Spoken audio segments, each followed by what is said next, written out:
Bonjour à tous et bienvenue dans ce nouveau rendez-vous de 6 minutes chrono. Nous accueillons aujourd'hui Jean Canetos. Bonjour. Bonjour. Jean Canetos, vous êtes président d'Isostéo, qui est une école d'ostéopathie à Écully. Alors si on vous invite, c'est que samedi prochain sera diffusé à l'UGC Cité Internationale un film qui retrace l'histoire de l'ostéopathie à l'occasion des 150 ans de l'anniversaire des 150 ans de l'ostéopathie, qui est donc né, on va dire, allez, un 22 juin 1874 à Kirksville, dans le Missouri.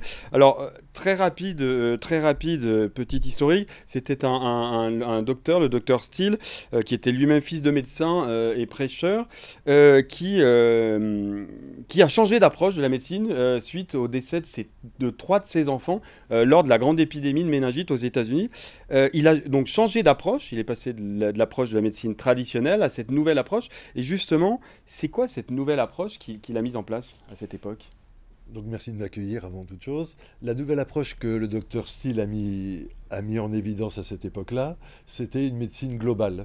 C'est-à-dire qu'il trouvait que la médecine telle qu'elle était pratiquée, notamment en période de guerre de sécession, Oui. était beaucoup trop interventionniste, faisait souffrir les gens sans forcément les soulager. Et il s'est dit, on peut peut-être faire autrement.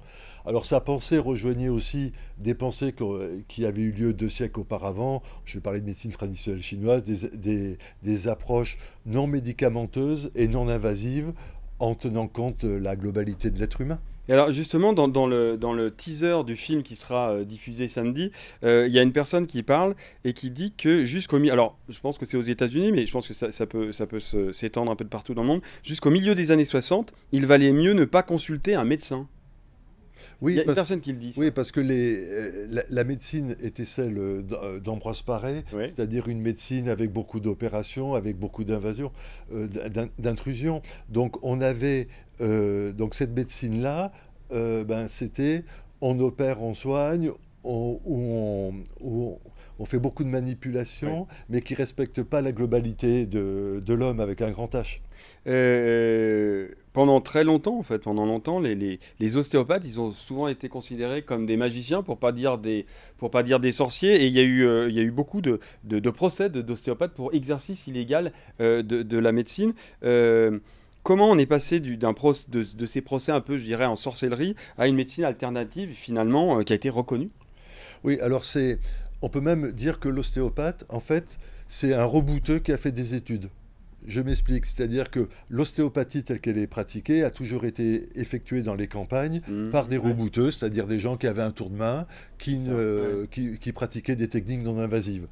Donc l'ostéopathie s'est imposée comme médecine alternative complémentaire au début des années 1960 en France et plus globalement en Europe, mais Avec une reconnaissance tardive, quand même. avec une reconnaissance tardive. En fait, c'est les lois Kouchner de 2002 Ouais. et l'article Mhm. 75 qui a permis la non-poursuite ou l'activité d'ostéopathe libéral telle que nous l'avons connue maintenant, juridiquement, avec des décrets de formation qui sont arrivés en 2007 et une amélioration de ces décrets de formation qui sont arrivés avec les textes réglementaires de 2014. J'ai vu des chiffres, alors peut-être que vous avez des chiffres plus récents que les miens, mais le l'IGAS, qui est l'Inspection Générale des Affaires Sociales, qui expliquait que la France se classait au premier rang mondial en termes de densité et de progression du nombre d'ostéopathes. C'est-à-dire que les chiffres datent de 2020, ils ont 4 ans déjà. Il y avait 42 professionnels pour 100 000 habitants et 10 500 étudiants en formation dans 31 écoles.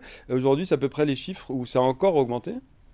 Je pense qu'on a atteint un point haut dans le nombre, pas dans le nombre de Oui, oui, professionnels en ouais, ouais. activité, mais dans le nombre d'étudiants en formation.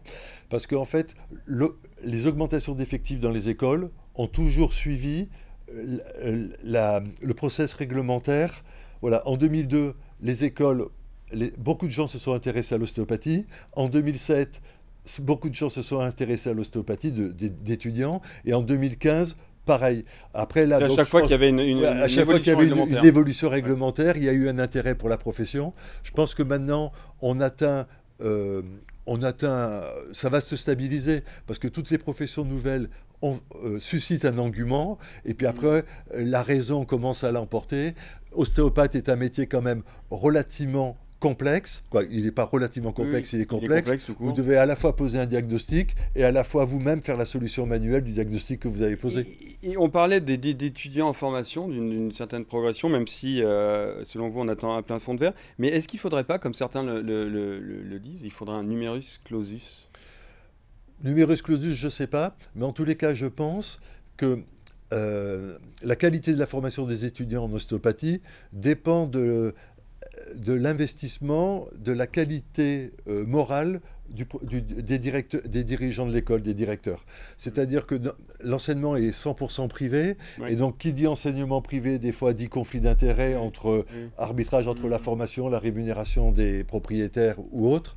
Et donc, la vertu ayant parfois certaines limites, moi je pense qu'il faudrait surtout un examen organisé par le ministère de l'Enseignement supérieur en fin de 3e année pour que, primo, les gens qui se sont trompés d'orientation puissent sortir de ce métier-là avec un diplôme, avec une formation validée, et ceux qui sont pas au niveau, qu'ils arrêtent d'envahir le marché parce qu'ils créent un préjudice pour l'ensemble de la profession. Eh bien, écoutez, parfait. Ce sera le dernier mot, Jean Canetos. Merci beaucoup. Je le rappelle, donc samedi 22 juin à 16h, 16h30 UGC, Cité internationale. Long métrage sur les 150 ans de l'ostéopathie. Merci beaucoup, Jean Canetos. Merci, Guillaume. Et pour plus d'informations, www.lyoncapital.fr. À très bientôt. Au revoir.